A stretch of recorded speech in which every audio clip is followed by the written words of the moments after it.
Hello viewers, welcome back to my page once again, English Tour. Basically, in this video, I'm going to explain something new that's gonna help you a lot for speaking and understanding, in all the sectors. So keep watching the video till the end. So let's get started. খেয়াল করবেন আমি একটা word লিখে রেখেছি অ্যাকচুয়ালাইজ। এটা sheet থেকে আমি পড়াই আর কি বিস্তারিত। দেখেন আমি শেখাচ্ছি মূলত হচ্ছে খেয়াল করবেন আমি কিন্তু শেখাচ্ছি মূলত প্রেজেন্ট না পাস্ট ইনডিফিনিট টেন্স। উপরে লেখা আছে দেখেন, এই যে উপরে পাস্ট ইনডিফিনিট টেন্স লেখা আছে, কিন্তু আমি কিন্তু পাস্ট ইনডিফিনিট এর ভিতরে দেখেন আমি শেখাচ্ছি হচ্ছে অ্যাকচুয়ালাইজ শব্দটি ব্যবহার। মানে আপনি এক ডিলে দুইটা পাখি মারতে পারবেন। দেখেন অ্যাকচুয়ালাইজ অর্থ হচ্ছে বাস্তবায়ন করা বা কোনো জিনিসকে বাস্তবে রূপ দেওয়া। এখন আমরা কি এটা ইউজ করতে পারি ভেবে? আমরা অনেকেই জানি না এটা একটা ভার্ব। দেখেন এই শব্দটা বের হয়েছে মূলত অ্যাকচুয়াল থেকে। এই যে দেখতেছেন না অ্যাকচুয়াল, এটা অর্থ হচ্ছে আসল, হ্যাঁ, বা প্রকৃত, এটা বোঝাচ্ছে। তার মানে অ্যাকচুয়ালাইজ মানে প্রকৃত করা, আসল করা। এর মানে বাস্তবে আপনি রূপ দিলেন। যেহেতু টুর পরে আমরা ভার্বের বেস ফর্ম ইউজ করি, যেমন আমি যদি বলতাম যে did you want to go, তুমি কি যেতে চেয়েছিলে? সেম জায়গাতে did you want to actualize, তুমি কি বাস্তবায়ন করতে চেয়েছিলে? কিন্তু অ্যাকচুয়ালাইজ ইউজ না করে জেনারেলি আপনি সব জায়গায় পাবেন হচ্ছে ইমপ্লিমেন্ট শব্দটা।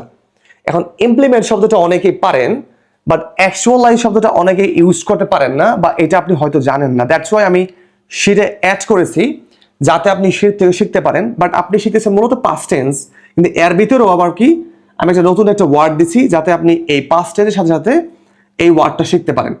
আবার দেখেন লং চেরিশড ড্রিম অর্থাৎ দীর্ঘদিনের লালিত স্বপ্ন। দেখেন আরেকটা ওয়ার্ড শিখলেন লালিত। চেরিশ মানে লালন করা, ভিতরে পোষণ করা, অর্থাৎ আপনি ভিতরে লালন করছেন বা যেটাকে আপনি ভালোবাসেন, যেটা আমি করব, ওই জিনিসটাকে মূলত বলা হয় চেরিশ। এটা বেস শব্দ আর কি, একেবারে বেস ফর্ম। আর সরাসরি যদি B3 হয় এরকম ভাবে, তাহলে অর্থ হবে তো আকারে বাংলায়। যেমন বিবাহিত, আমি বললাম ম্যারিড, এটা মানে এটা চিনেন বা এটা পরিচিত, এই জন্য আপনি পারেন, বা সবগুলা শব্দ কিন্তু আপনি পরিচিত না। তাহলে মেন শব্দ চেরিশ, লালন করা, আর যখন ডিরেক্টলি B3 হয়েছে এটাকে বলতেছি লালিত। তার অর্থটা মিলান দেখেন, did you want to actualize, তুমি কি বাস্তবায়ন করতে চেয়েছিলে? আপনি অ্যাকচুয়ালাইজ শব্দটাকে ইউজ না করে বলতে পারতেন implement your long cherished dream, তোমার দীর্ঘ দিনের লালিত স্বপ্নকে। ঠিক আছে? তার মানে আপনি শব্দ শিখবেন, টেন্স শিখবেন এবং বুঝে বুঝে পড়বেন। অ্যান্সার দেখেন কি লিখেছি, ইয়েস আই ওয়ান্টেড, আমি চেয়েছিলাম, রিয়েলাইজ। দেখেন রিয়েলাইজ অর্থ বুঝতে পারা, এটা সবাই পারে, বাট এটা আরেকটা ব্যবহার। রিয়েল অর্থ কি? প্রকৃত, বাস্তব। তার মানে রিয়েল মানে বাস্তব যদি হয়, তাহলে অ্যাকচুয়াল মানেও বাস্তব।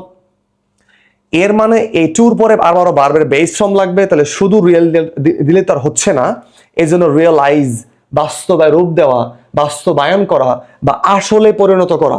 দেখছেন, এরকম বুঝে বুঝে পড়তে হবে, তাহলে আপনি স্পিকিং, রাইটিং সব জায়গায় ভালো করতে পারবেন। কিন্তু আমরা মুখস্থ করি আই ওয়ান্ট টু গো।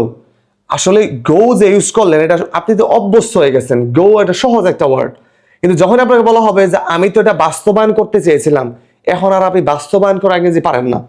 এর মানে আপনাকে শব্দগুলো বুঝে বুঝে পড়তে হবে। হ্যাঁ, আমরা রিয়েল শব্দটা পারি, রিয়েল মানে আসল, হ্যাঁ, বাস্তব, কিন্তু রিয়েলাইজ বাস্তবায়ন করা এটা কিন্তু পারেন না। হ্যাঁ, এটাকে আপনি আরেকভাবে বলতে পারতেন এরকম ভাবে, I wanted to make my long cherished dream real. দেখেন আরো আরেকবার বলতে পারতেন, মানে মেক আনতে হইতো, মানে মেক বসিয়ে পিছনে আবার রিয়েল লিখতে হতো। সবকিছু করা যায়, আপনার ওইটাও একটা বোঝার বিষয়। আমি এখানে মেক শব্দটা ভার্ব হিসেবে ব্যবহার করছি, আর এখানে লাস্টে বললাম রিয়েল, রিয়েলটা অ্যাডজেক্টিভ হয়েছে। এত কিছু এক ভিডিওতে বলা যায় না। তার মানে আমি চেষ্টা করি যেই বিষয়গুলো আপনি পারেন না সেই বিষয়গুলো আমি শিটে অ্যাড করেছি, যাতে আপনি এগুলোর মাধ্যমে আপনার আন্ডারস্ট্যান্ডিংটা অনেক বেশি স্ট্যান্ডার্ড একটা লেভেলে নিয়ে যেতে পারেন। আমি চাই আপনি শিখুন। আমি ভিডিও বানাই আসলে এমনি না, আমি এমনি তৈরি হয় নাই গত 5-6 বছরে, যে আমি মাঠে গেলাম আর দৌড়লাম, না বুঝে প্রশ্ন করলাম। অনেকে ভাবেন, আমি জানি না কেন তারা এইভাবে, মানে আমার কাছে হাউ ফানি ইট ইজ, মানে টু মি আমার কাছে খুব ফানি মনে হয়। আমি কি আসলেই মানে এগুলো না বুঝে না জেনে আমি কাউকে প্রশ্ন করব?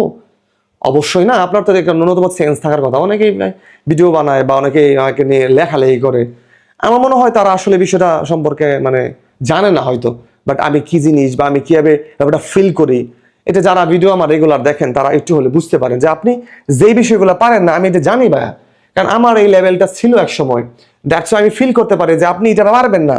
এই যে অ্যাকচুয়ালাইজ অর্থ আপনি বলেন তো আপনারা কারা কারা পারেন আগে থেকে, যে অ্যাকচুয়ালাইজ অর্থ বাস্তবায়ন করা, রিয়েলাইজ অর্থ বাস্তবায়ন করা আপনি আগে থেকে জানতেন? আপনারা জানতেন না ভাই, বেশিরভাগই মানুষ জানতেন না।